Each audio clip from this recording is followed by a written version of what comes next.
stability series is going to be the closed kinetic chain upper extremity stability test. And now this test is going to be assessing dynamic stability and proprioception. And the reason that we use this test is it's one of the only upper limb tests that is at least partly closed chain, and also going to provide us some normative data. Now obviously, depending on the cohort or the population that you're working with, this will have a bit of a range, and obviously looking healthy versus rehab as well will show big differences. However, there is some data behind this one. It's one of the only upper limb stability tests that we have. So we're going to go through this today.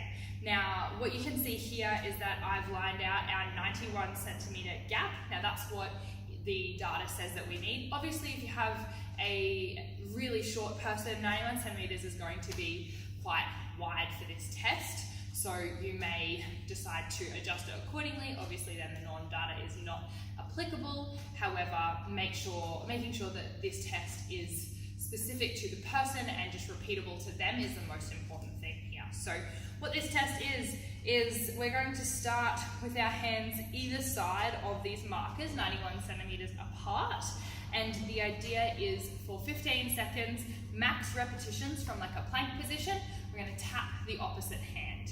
Now you get one, faulty attempt where during that 15 seconds you may not reach the entire way over, and that's classed as a warning. And then if you do that again, then you cancel that test or trial run and you need to repeat that again. The idea with this to get an accurate result is to look at this test 3 times, giving about a minute rest between each attempt. So I'm going to jump in and show you what it would look like. So coming down into this position, make sure that your client is set up and they get a practice run as well, so they're not just going guns blazing from the start. So you would get them up into their plank position, and then their feet, it doesn't actually dictate how wide they need their feet to be. Obviously wider is going to be easier, so I would make sure that you measure the width that you choose and keep it the same. As a good rule of thumb, keeping them shoulder width apart is going to be a great starting point. Now again, those hands are going to be outside, so we don't want to be coming across. It says a minimum of 91, so you can be out here if you want to, but you cannot be on those markers, okay? Making sure that the client is aware of that. So this would be my starting position. I'm going to go shoulder width apart here. We also don't want our bum up in the air. We want to stay down and be bracing.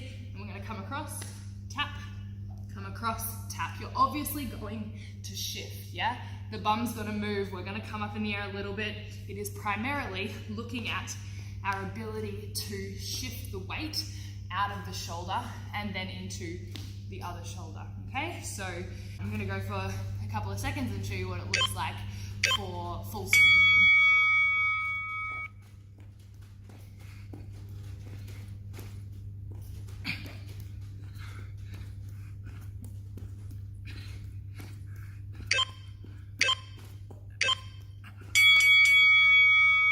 So that would be an example of how you would do this test, obviously counting them down from 15 seconds and giving them a warning with that as well. And give this one a crack.